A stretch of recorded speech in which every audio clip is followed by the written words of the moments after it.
सायली, अमित, दिशा आणि राहुल या चौघांची अगदी लहानपणापासूनची मैत्री, एकत्र वाढलेले, एकाच वर्गात शिकलेले, आता एकाच कॉलेजचे विद्यार्थी, सगळ्यांना लहानपणापासूनच गूढ रहस्यमयी गोष्टींची आवड, काहीतरी शोधून काढण्याचा, गूढ आणि रहस्यमयी गोष्टी जगासमोर आणायचा त्यांचा प्रयत्न. त्यासाठी त्यांची कुठेही जायची तयारी असायची. अगदी नदी नालेपासून ते डोंगर दऱ्यापर्यंत. कॉलेजचे डेज संपून आता ख्रिसमसच्या सुट्टीचे वेध लागलेले. तेव्हाच्या चौघांनीही कुठेतरी लांब एखाद्या जंगलात जाऊन एखादे रहस्य अथवा गूढ उकलण्याचा प्लॅनिंग तयार केलेला. सगळ्यांनी आपापले सजेशन दिले. अमित म्हणाला, आपण महाराष्ट्रात जाऊया कुठेतरी. पण सुट्टीचा कालावधी बराच मोठा असल्याने दिशा आणि राहुल महाराष्ट्राबाहेरील एखाद्या ठिकाणी जाण्याचं म्हणत होते. सायली तेवढ्यात म्हणाली, सगळं ठीक आहे, पण घरचे पाठवायला तयार होतील का?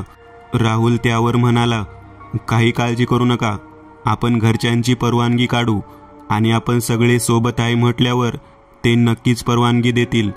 शेवटी कसंबसं चौघांनीही घरच्यांना पटवून जायचा दिवस ठरवला. 22 डिसेंबर. ठिकाण मध्य प्रदेश. खांडवापासून 100 किमी दूर असलेल्या रत्नमाला जंगलात. तो दिवस उजाडला. सर्वजण आपापलं सामान घेऊन, अगदी खाण्यापिण्याच्या सामानापासून ते तंबू बांधायच्या सामानापासून सगळं व्यवस्थित घेतलेलं. राहुलनी वडिलांची परवानगी घेऊन त्यांच्या गाडीने जायचा निर्णय घेतला होता. सगळेजण ठरल्याप्रमाणे राहुलच्या घरी जमले व थोड्याच वेळा सगळ्यांचा निरोप घेऊन ते चौघेही निघाले. अगदी पहाटेच. नागपूरला रात्री हॉटेलमध्ये मुक्काम करून सकाळी खांडव्याला निघायचा त्यांचा प्लॅन होता. कारण मुंबई ते खांडवा खूप लांबचा प्रवास होता. प्रवासादरम्यान विश्रांती घेत घेत अखेर रात्री 9 वाजता ते नागपूरला एका हॉटेलमध्ये उतरले. मस्त फ्रेश होऊन जेवण करून सगळेजण लवकर झोपी गेले. कारण पहाटे लवकर निघून परत लांबचा प्रवास करायचा होता. पहाट होता. सगळेजण तयार होऊन आपापलं सामान घेऊन निघाले. प्रवास सुरू झाला. दुपारी साधारण 2-3च्या दरम्यान ते खांडव्याला पोहोचले. पहाटेच निघाल्यामुळे आणि आपल्या जवळील खाण्याच्या वस्तूही प्रवासात संपल्यामुळे सगळ्यांना कडकडून भूक लागली होती. शिवाय राहुलही ड्रायव्हिंग करून थकला होता. एका उत्तम हॉटेलमध्ये जेवण करून सर्वजण पुढच्या प्रवासाला निघाले. जाताना हॉटेलवाल्याकडे चौकशी केली होती, पण हॉटेलवाल्याने सर्वांना रात्री इथेच मुक्काम करून सकाळी निघण्याची व जास्त जंगलात न फिरण्याची विनंती केली होती. पण काहीतरी वेगळं गूढ रहस्य शोधण्याच्या ध्येयाने झपाटलेले चौघेजण काही ऐकण्याच्या स्थितीत नव्हते. हॉटेल मालक राहुलला म्हणाला, साहब सुनो मेरी बात, शाम और रात के वक्त उधर जाना किसी खतरे से खाली नहीं है. उधर जिन्होंने भी रात गुजारी है वो कभी भी लौट के वापस नहीं आए. आप भले ही सुबह जल्दी निकल के दिन भर जंगल घूम के शाम होते ही वापस निकलना. पण दिशा त्याला म्हणाली, अंकल जी आप जो कह रहे वैसे भूत प्रेत आत्मा कुछ नहीं होता, यह सब आपका वहम है. त्यावर हॉटेल मालक म्हणाला, ठीक है भाई, आप लोगों की मर्जी, मैंने बताने का फर्ज किया, भगवान आपकी रक्षा करे. त्याचं बोलणं ऐकून आम्ही जरा संभ्रमात पडला. खरंच तिथे काही वाईट शक्ती असेल तर. त्यावर सायली म्हणाली, चिल यार, तू सुद्धा असा विचार करतोस, कोणत्या जमान्यात वावरतोस तू? असं बोलून सर्वजण त्याच्यावर हसायला लागले. 3 वाजता सर्वजण तिथून निघाल्यावर संध्याकाळी 5 वाजता बरोबर त्यांना जंगलाचा रस्ता लागला. सूर्य मावळतीच्या दिशेने आपली वाट धरत होता. थंडीचे दिवस असल्याने लवकर अंधार पडत होता. आता थंडीनेही आपली चादर पसरवायला सुरुवात केली होती. त्यात मध्य प्रदेशातील थंडी अजूनच बोचरी. आसपास घनदाट उंचच उंच झाडी, शिवाय रहदारी नाही. एकदम शांत आणि निर्मनुष्य ठिकाण. चौघेजण या वातावरणाचा पुरेपूर आनंद घेत मजा करत चालले होते.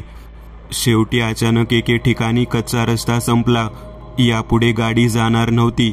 राहुलने विचार केला, या ठिकाणी गाडी पार्क करून पुढे चालतच जाऊ. संध्याकाळचे 7 वाजले असतील. अंधाराचे साम्राज्य आता पसरू लागले. थोडं पुढं चालत गेल्यावर त्यांना एक झोपडी दिसली. सायली म्हणाली, कमाल आहे, एवढ्या घनदाट जंगलात कोण बरे इथे राहत असेल. राहुल उत्सुकतेपोटी म्हणाला, चला बघू तर कोण आहे ते. पण आम्ही जरा घाबरत म्हणाला, नको, उगाच कशाला. सायली म्हणाली, तुला नसेल यायचं तर नको येऊ, आम्ही जाऊन बघतो. शेवटी आम्हीचा नाईलाज झाला.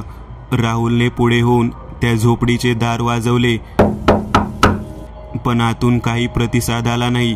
राहुलने परत दार वाजवले. तेवढ्यात एक व्यक्ती दार उघडून बाहेर आली. अंगावर भगवे वस्त्र धारण केले होते, केसांच्या जटा झाल्या होत्या, कपाळावर भस्म लावले होते, डोळ्यात एक विलक्षण चमक होती. त्याने कटाक्ष सर्वांवर टाकला. क्या है? कौन हो तुम लोग? कहाँ से आए हो? यहाँ क्या करने आए हो? त्याचा एकंदरीत पेहराव आणि प्रश्नांचा भडीमार पाहून दिशा जरा घाबरलीच. राहुलने सर्व त्याला सांगितले. त्यावर तो साधू म्हणाला, आपनी जान प्यारी है तो अभी लौट जाओ, यहाँ खतरा है. त्यावर राहुल म्हणाला, अच्छा, यहाँ खतरा है, ऐसा क्या है इस जंगल में? और अगर खतरा भी है तो आप कैसे रह रहे हो यहाँ? त्यावर तो साधू म्हणाला, ज़्यादा सवाल मत पूछो, चले जाओ यहाँ से. जरा अंगावरच खेकसून तो साधू म्हणाला. सायली म्हणाली, चला रे, या साधूच्या बोलण्यावर विश्वास नका ठेवू, याच्या डोक्यावर परिणाम झालेला दिसतोय जंगलात राहून. असं म्हणून सर्वजण हसायला लागले. पण आम्हीच्या मनात मात्र शंकेची पाल चुकचुकत होती. ते सर्वजण पुढे जायला निघाल्यावर त्यांच्या पाठमोऱ्या शरीराकडे बघत तो साधू पुटपुटला, किसी को नहीं छोडेगा वो, सब मरेंगे. ते चौघेजण जंगलाच्या मध्ये आले. तिथे एक मोकळी जागा दिसली. त्यांना आजूबाजूला उंचच उंच झाडी. दिशा त्यावर म्हणाली, वा, ही जागा मस्त आहे, इथेच आपण आपले तंबू बांधून राहू. त्यावर सगळ्यांनी आपली संमती दर्शवली. सगळ्यांनी आपल्या सोबत आणलेल्या बॅटरीच्या प्रकाशात तंबू बांधले. एका तंबूत अमित आणि राहुल राहणार होते, तर दुसऱ्या तंबूत सायली आणि दिशा. राहुल म्हणाला, तुम्ही दोघी इथेच थांबा, आम्ही दोघं लाकडं घेऊन येतो. शेकोटी करून मस्त जेवण करून घेऊ आणि उद्याच्या दिवसाचं प्लॅनिंग करू. रात्री मस्त हॉटेलमधून घेतलेलं जेवण करत, शेकोटी भोवती गप्पा गोष्टी करत, उद्याच्या दिवसाचं प्लॅनिंग करून सगळ्यांनी झोपायची तयारी केली. पण त्यांना काय माहीत त्यांच्या पुढ्यात काय वाढून ठेवलंय ते. सगळेजण शांत झोपल्यानंतर मध्येच अमितला जाग आली. त्याला तहान लागली होती, शिवाय जवळचे पाणीही संपले होते आणि एवढ्या रात्री कोणाला त्रास देऊन उठवणे बरोबर वाटत नव्हते. शिवाय प्रवास करून सर्वजण दमून झोपले होते. अमितला आठवलं, मगाशी आपण जिथून लाकडं आणली होती तिथे एक नदी आहे, तिथूनच पाणी आणूया. त्याने घड्याळात पाहिलं, रात्रीचे 12:30 झाले होते. आपल्या जवळील बॅटरी हातात घेऊन तो निघाला. रात्रीच्या वेळी ते जंगल अजूनच भकास बेसूर वाटत होता. सोबत फक्त रातकिड्यांचा कर्कश आवाज. अमित घाबरतच त्या नदीजवळ पोहोचला. अमावास्येची रात्र असल्याने चंद्राचा कुठेही प्रकाश नव्हता, फक्त लख्ख चांदणे पडले होते. अमित आपल्या सोबत आणलेली पाण्याची बाटली नदीच्या काठावर बसून भरू लागला. तितक्यात त्याला कसली तरी चाहूल लागली. आपल्या मागे कोणीतरी उभा आहे असं त्याला वाटलं. एकदा मागे वळून पाहावं का असं त्याच्या मनात आलं, पण हिम्मत होत नव्हती. अखेरीस सगळा धीर एकवटून त्याने मागे बघितलंच. मागे बघताच त्याची बोबडीच वळली. समोर एक 10 ते 12 फूट उंच व्यक्ती, पूर्ण व्यक्तीही नाही आणि जनावरही नाही, होय, अर्ध शरीर माणसाचं आणि अर्ध प्राण्याचं. हात आणि पायांवर असंख्य केस, शिवाय हातपायाचे पंजेही हिंस्र जनावरासारखे टोकदार नखे. जबडाही विचित्र, 2 सुळे बाहेर आलेले, त्वचाही एखाद्या प्राण्यासारखी, तीही काळी निळी पडलेली. कानही सामान्य माणसाच्या चौपटीने मोठे. होय, तो आला होता. त्याला आपण नरभक्षक म्हणू शकतो. अमितच्या हातातली बॅटरी खाली पडली. त्याचे सर्व अवसान गळून गेले. समोर साक्षात मृत्यू दिसत होता. थोड्याच वेळात एक आर्तकिंकाळी त्या जंगलात घुमली. इकडे राहुलला जाग आली तेव्हा अमित जागेवर नव्हता. त्याने घड्याळात पाहिले असता रात्रीचा 1 वाजला होता. त्याने सायली दिशाच्या तंबूजवळ जाऊन त्यांना हाक मारून जागे केले. तशा दोघीही बाहेर आल्या. दिशा म्हणाली, अरे राहुल, काय झालं? एवढ्या रात्री कशाला उठवलंस? सगळं ठीक आहे ना? तो म्हणाला, हो, पण बराच वेळ झाला अमित कुठे दिसत नाहीये. मी आसपास सगळीकडे बघितलं. सायली म्हणाली, अरे नको काळजी करू, असेल इथे कुठेतरी. चल, आपण सगळेजण मिळून त्याला शोधू. तिघेही आपल्या जवळील बॅटरी घेऊन त्याला शोधायला निघाले. राहुल म्हणाला, दिशा तू डाव्या दिशेला जा, सायली तू उजव्या, मी सरळ जातो. सगळेजण आपापल्या दिशेने जाऊ लागले. दिशा नदीजवळ आली होती. तेवढ्यात तिच्या पायाला काहीतरी अडकून ती पडली होती. अंधार असल्यामुळे तिने बॅटरी जवळ घेऊन बघताच तिला जोरदार धक्का बसला. भीतीने गाळण उडाली. दरदरून घाम फुटला, कारण ती अमितच्या मृत शरीराला अडकून पडली होती. त्याच्या शरीराची अवस्था खूप वाईट झाली होती. शरीर छिन्नविछिन्न अवस्थेत, रक्तबंबाळ झाले होते. तेही अर्धवट खाल्ले होते.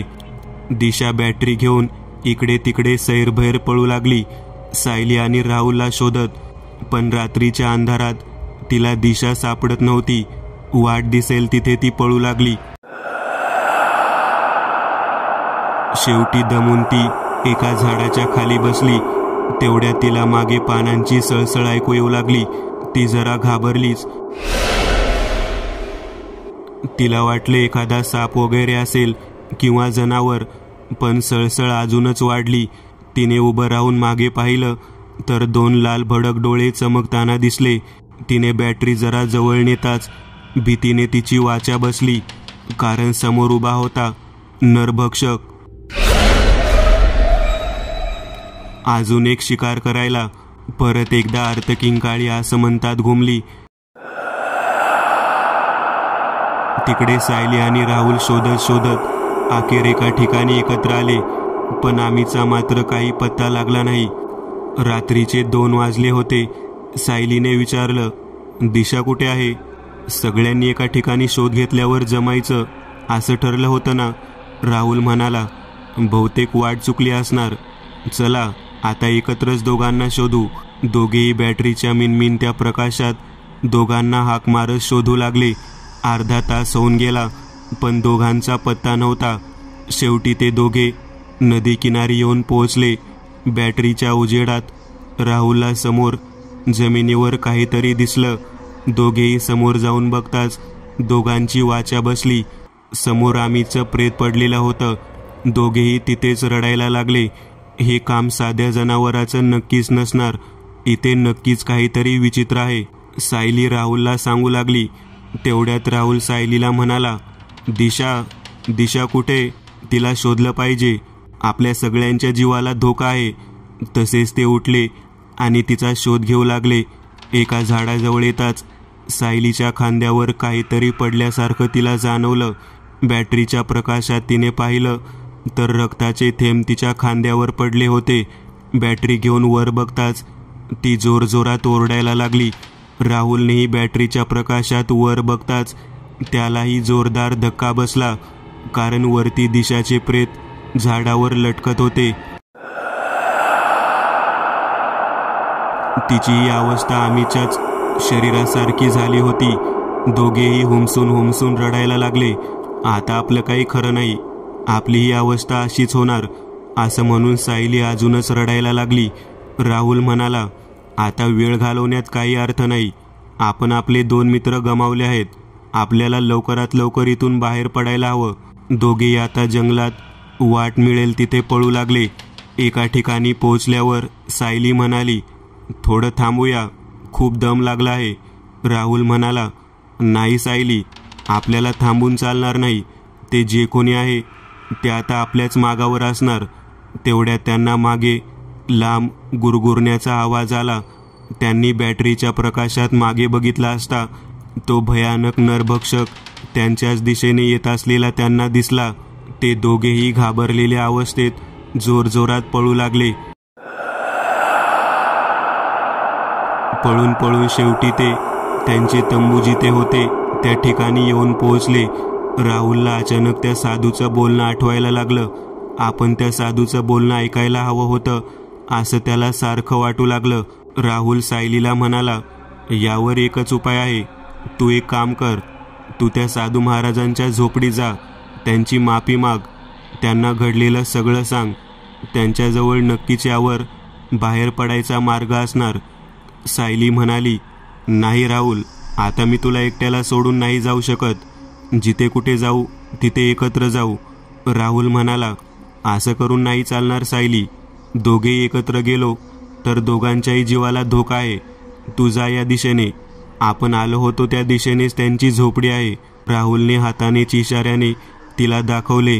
राहुल मात्र तिथेच थांबला होता. दिशा आता त्या साधूच्या झोपडीजवळ आली होती. कोणी आहे का आत? आहे का कोणी? असं म्हणून दार ठोठावू लागली. त्या साधूने दार उघडलं. आप क्या है? क्या लेने आए हो यहाँ? क्या हुआ है? सायलीने सगळी हकीकत सांगितली. देखा, मैंने बोला था इधर खतरा है, यहाँ से निकल जाओ, लेकिन मेरी बात किसी ने नहीं सुनी. आप भुगतो, मैं कुछ नहीं कर सकता. सायली म्हणाली, ऐसा मत कीजिए, मैं आपके पाँव पड़ती हूँ, आपसे माफ़ी मांगती हूँ. इस वक्त मेरे दोस्त की जान खतरे में है. आपके पास ज़रूर इसका उपाय होगा. ठीक है बेटी, लेकिन ये उपाय साधारण नहीं है. पूरब दिशा की ओर एक रास्ता जाता है. उधर एक गुफा है. उस गुफा के एक दीवार पर उस नरभक्षक का चित्र बनाया हुआ है. उसी चित्र में उस नरभक्षक की जान कैद है. ये लो, यह अभिमंत्रित किया हुआ जल है. शिवजी की कठोर साधना करने के बाद इसे इस कलश में अभिमंत्रित किया है. इसे उस चित्र पर डाल देना. इससे उस नरभक्षक का अंत हो जाएगा. ये काम मैं भी कब का कर सकता था, लेकिन मेरे हाथ कुछ नियमों से बंधे हुए हैं. लेकिन हाँ, गुफा में जाने का रास्ता इतना भी आसान नहीं है. पहले तो तुम्हें नंगे पाँव पैदल जाना पड़ेगा. उस रास्ते में बहुत से कांटे, सांप, बिच्छू है. ये काम तुम्हें सूर्योदय से पूर्व करना है. त्या साधूचा आशीर्वाद घेत सायली तो कलश घेऊन निघाली. इकडे राहुल आपल्या तंबूजवळ बसलेला होता. बराच वेळ झाला तरी सायली अजून आली नव्हती. घड्याळात बघितले तेव्हा 3:30 झाले होते. शेकोटीची आगही आता मंदावत चालली होती. तेवढ्यात त्याला कोणीतरी आपल्याच दिशेने येत असल्याचे जाणवले. बॅटरीच्या प्रकाशात पाहिले असता तोच तो नरभक्षक समोरून चालून येत असल्याचे त्याला दिसत होते. तो गुपचूप घाई गडबडीत आपल्या तंबूत जाऊन बसला. सोबत एक दगडही हातात घेतला होता. तो नरभक्षक तंबूजवळ येणारच तेवढ्यात त्याने तो दगड तंबूच्या दुसऱ्या बाजूला भिरकावला. तो नरभक्षक थोडा गोंधळला व आवाजाच्या दिशेने जाऊ लागला. तिकडे एका हातात कलश आणि एका हातात बॅटरी घेऊन कच्चा रस्ता पार करत सायली त्या गुहेपाशी जाऊन पोहोचली. गुहा बरीच भयानक दिसत होती. झाडाझुडपांनी वेढलेली आणि प्राचीन अशी. जरा पुढे जाताच तिला पायाजवळ काहीतरी सळसळताना निघून गेल्याचं जाणवलं. बघते तर एक मोठा सर्प गेलेला. आत गेल्यावर तिला बऱ्याच ठिकाणी वेटोळे घातलेले, कुठे गुहेच्या वरच्या बाजूस लटकणारे सर्प तिला दिसत होते. मध्येच मोठाले विंचूही दिसत होते. काटे कुठेही बरेच होते वाटेत. त्यामुळे पायातून रक्त येऊ लागले होते. असंख्य वेदना सहन करत अडचणीच्या मार्गातून वाट काढत सायली पुढे पुढे जात होती. तितक्यात ती एका मोठ्या दगडाला अडकून पडली. हातातली बॅटरी खाली पडली. कलशही खाली पडला. त्यातील निम्मे पाणीही खाली सांडले. सायलीचा पाय मुरगळला होता. तिला नीट उभंही राहता येत नव्हते. इकडे राहुलने बराच वेळ त्या नरभक्षकाला आपल्या कौशल्याने झुलवले होते. थोडा वेळ राहुलने सुटकेचा निश्वास सोडला, पण तंबूच्या वरच्या बाजूस काहीतरी त्याला हालचाल जाणवली. त्याला वाटलं झाडाची एखादी फांदी पडली असेल किंवा पक्षी असेल. 5 मिनिट तशीच गेली. काहीच हालचाल किंवा चाहूल लागली नाही. राहुलला वाटले आता संकट टळलं असावं बहुतेक, म्हणून त्याने तंबूच्या बाहेर येऊन बघायचं ठरवलं. तो बाहेर येताच मागून त्याच्या अंगावर कोणीतरी झडप घातली. जीवाच्या आकंताने तो ओरडला. त्या नरभक्षकाने त्याच्या पाठीवर, डोक्यावर वार करायला सुरुवात केली. तिकडे सायली अंगातले सगळे त्राण एकवटून उठली. बॅटरी हातात घेतली व कलश शोधू लागली. कलश बाजूलाच पडलेला तिला प्रकाशात दिसला. निम्मे पाणी तर वाया गेले होते. बॅटरी समोरच्या भिंतीजवळ धरताच तिला त्या नरभक्षकाचे चित्र दिसले. तिने कुठलाही वेळ न घालवता त्वरित त्या कलशातले पाणी त्या चित्रावर फेकले. इकडे राहुलच्या पाठीवर बसून वार करणारा तो नरभक्षक अचानक उठून किंचाळू लागला. त्याच्या सर्वांगाला आग लागली होती. तो जोरजोरात किंकाळू लागला. राहुल हे सर्व आवासून बघत होता. काही क्षणातच तो नरभक्षक जळून खाक झाला. तिकडे सायलीने पाणी फेकल्यावर ते चित्रही हळूहळू नष्ट झाले होते आणि गुहेतले सर्प विंचू आता दिसेनासे झाले होते. सायली वाट काढत त्या साधूच्या झोपडीत आली व आपल्या मित्राजवळ जाण्यासाठी आपण माझ्या सोबत यावं ही विनंती केली. साधू आणि सायली आता त्या तंबूजवळ आले होते. राहुल वेदनेने कणत होता. सायली आणि साधूने त्याला उचलून झोपडीत नेले. साधूने त्याच्या सर्वांगावर आयुर्वेदिक वनस्पतीचे मलम लावले. या सगळ्या भयानक प्रसंगामुळे थकलेल्या दोघांचाही डोळा लागला. थोड्या वेळात दोघांना जाग आली तेव्हा पहाटेची कवळी सूर्यकिरणे त्या झोपडीच्या खिडकीतून आत आली होती. साधू महाराज ध्यानधारणा करण्यात मग्न होते. त्यांची ध्यानधारणा झाल्यावर ते म्हणाले, मैंने कहा था ना आप लोगों से मत जाना, उधर खतरा है, लेकिन आप लोगों ने मेरी बात नहीं मानी. अंजाम आप देख रहे हो और आपके मन में ये सवाल आ रहा हो कि अब तक मैं कैसे जिंदा बचा. तो मैं शिवजी का भक्त हूँ. मैं हर रोज शिवजी की उपासना करता हूँ. जो कलश मैंने बेटा तुम्हें दिया था उसके पानी से मैंने मेरा घर अभिमंत्रित किया था. आप सोच रहे होंगे लेकिन मैं अकेले क्यों रहता हूँ. तो हम जैसे साधुओं को ऐसे ही शांति वाली जगह पे साधना करनी पड़ती है. असं बोलून तो साधू म्हणाला, मैं आपका ज़्यादा समय नहीं लूँगा. आप लोग बहुत दूर से आए हो. आपके माँ बाप आपकी राह देख रहे होंगे, इसलिए आप जल्दी निकलिए. लेकिन एक बात ज़रूर याद रखना, हर बुराई पर अच्छाई की जीत होती है.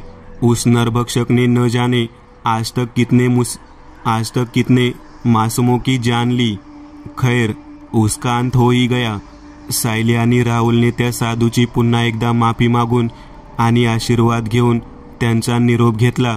त्या दोघांचा जीव तर वाचला होता, पण आता दिशा आणि आम्हीच्या घरच्यांना काय सांगायचं असे असंख्य विचार डोक्यात ठेवून त्यांची गाडी ती पायवाट तुडवत निघून गेली.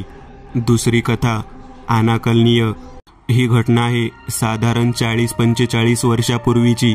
अमरावती जिल्ह्यातील दर्यापूर तालुक्यातल्या बाबळगाव गावातील. नारायण पाटील एक सामान्य शेतकरी. वडिलोपार्जित थोडी शेती, सोबत थोडा जोडधंदा म्हणून दुग्ध व्यवसाय चालू केलेला. 2 गाई, 2 बैल आणि 3 म्हशी हीच काय त्याची संपत्ती. नारायण आपल्या बायको आणि 2 मुलासोबत सुखाने संसार करत होता. सकाळी 3 वाजता सुरू होणारा दिवस रात्री 1 कधी 1:30 वाजता संपायचा. पोरांसाठी, त्यांच्या भविष्यासाठी वाटेल ती मेहनत घ्यायची तयारी होती दोघांची. गाठीला 2 पैका जादा असलेल्या बरं हो का, असं तो नेहमी बायकोला म्हणत असे. रोज सकाळी उठून दूध काढणे, आपल्या कष्टावर घेतलेल्या सायकलला दुधाचा कॅन अडकवून 5 वाजताच निघे. तिकडून आल्यावर दिवसभर शेतात राबत असे आणि तालुक्याच्या ठिकाणी काही निवडक हॉटेलमध्ये दूध देण्यासाठी जात असे. सोबत त्याचा मित्र चंदूही त्याच्या साथीला असे. तोही नारायणला त्याच्या कामात मदत करत असे. असे दिवसांमागून दिवस जात होते. अखेर तो दिवस आला.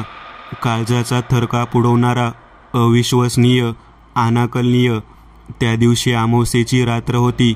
नारायण आपली सगळी कामं आटोपून संध्याकाळी दूध द्यायला आपल्या सायकलवर तालुक्याच्या ठिकाणी जायला निघाला. बायकोने त्याला जाताच त्याला आठवण करून दिली. आव, आज काय हाय ठाऊक आहे नवं? होय, आज अमावस्येची रात आहे. येताना जरा लवकरच येवा घराकडला, असं म्हणून बायकोने निरोप दिला. बराच वेळ वाट बघूनही चंदू काही आला नाही.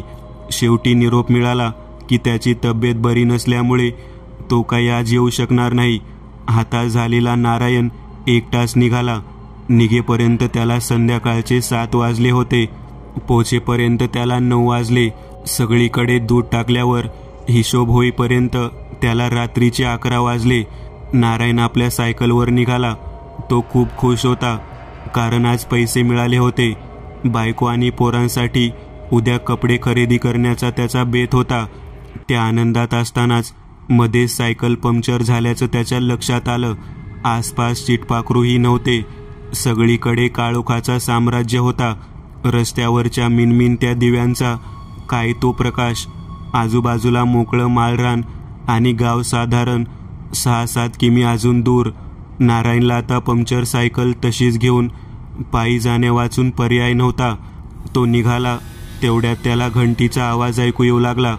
जसं एखाद्या जनावराच्या गळ्यात बांधल्यावर येतो तसा.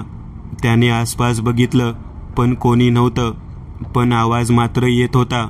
त्याने एकदा मागे वळून पाहायचं ठरवलं आणि मागे वळून बघताच त्याला एक काळीशार म्हैस दिसली. त्याला वाटलं कोणाची तरी म्हैस वाट चुकली असेल, पण बराच वेळ झाला ती म्हैस त्याच्या मागूनच चालत होती. तो जरा आपला वेग वाढवायचा, लागलीच ती सुद्धा आपला वेग वाढवायची. जवळजवळ 15 मिनिट झाले. असाच प्रकार सुरू होता. त्याच्या लक्षात आलं, संध्याकाळी बायकोने जाताना सांगितलेला निरोप तशी एक तीव्र कळ त्याच्या संपूर्ण अंगातून गेली. हे प्रकरण काहीतरी वेगळंच दिसतंय असं त्याच्या लक्षात आलं. पण एक गोष्ट त्याच्या लक्षात आली. तो जेव्हा जेव्हा मागे वळून पाहायचा, म्हशीचा आकार किंचित वाढलेला दिसायचा. डोळे हे जणू आग ओकत होते असेच दिसत होते. त्याने आपल्या चालण्याचा वेग अजून वाढवला. जवळपास सायकल तिथे सोडून धावतच सुटला. थंडीचे दिवस असूनही सर्व अंग घामाने भिजलं होतं. मागे वळून बघताच त्याला धक्का बसला, कारण म्हशीचा आकार आता खूपच मोठा झाला होता आणि ती सुद्धा तेवढीच वेगाने त्याच्या मागे पळत होती. थोडा वेळ जाताच त्याला आपले गाव समोर दिसू लागले. धावून धावून तो पार थकला होता, पण पळण्या वाचून त्याला पर्याय नव्हता. दमही खूप लागला होता. शेवटी त्याला त्याचे घर दिसू लागले. घराजवळ जाताच तो जोरजोरात दारावर थापा मारू लागला. शेवंते, अगं दार उघड, अगं दार उघड की पटकन, माझा जीव जाईल बघ. आधीच काळजीने कासावी झालेली शेवंता पटकन उठली. तोपर्यंत त्या म्हशीचा अवाढव्य आकार झाला होता व ती नारायणवर हल्ला करणार. तेवढ्या शेवंताने दार उघडले. उघडल्याबरोबर त्याने दरवाजा सेकंदाचाही विचार न करता लावून घेतला व दरवाजा न उघडण्याची बायकोला विनंती केली. शेवंता त्याला विचारतच होती, आव काय झालं तुम्हासनी? तेवढ्यात त्याला डोळ्यासमोर घेरी आली व तो बेशुद्ध होऊन धाडकन जमिनीवर कोसळला. सकाळ झाली तेव्हा नारायण तापाने फणफणत होता. शुद्ध आली तेव्हा रात्रीचा प्रसंग डोळ्यासमोरून गेला. बाजूला बायको, चंदू आणि पोरं बसली होती. सगळ्यांच्या डोळ्यात काळजी होती आणि पाणीही. त्याने घडलेला सगळा प्रसंग सांगितला. तेव्हा चंदूने सांगितलं, आरती जागा लय वंगाळ आहे बघ. दर अमावस्येला आणि पौर्णिमेला काय ना काय होतूया बघ. तिथनं अमावस्येला आणि पौर्णिमेला येणारा कुणी बी वाचत नाही बघ. देवाची कृपा म्हणून तू वाचलास बघ. तेव्हापासून नारायणने अमावस्या आणि पौर्णिमेला संध्याकाळचं तालुक्याला जाणं सोडून दिलं. मित्रांनो, आज पुरतं एवढंच. तुम्हाला जर काही गोष्ट आवडली असेल तर नक्की लाईक करा. तुमच्यापैकी बरेचसे जण व्हिडिओ लाईक न करताच पळून जातात, पण हा जर व्हिडिओ तुम्ही लाईक केला तर मला जरा बरं वाटेल आणि असेच भारी भारी व्हिडिओ बनवायची माझ्यात एनर्जी येईल.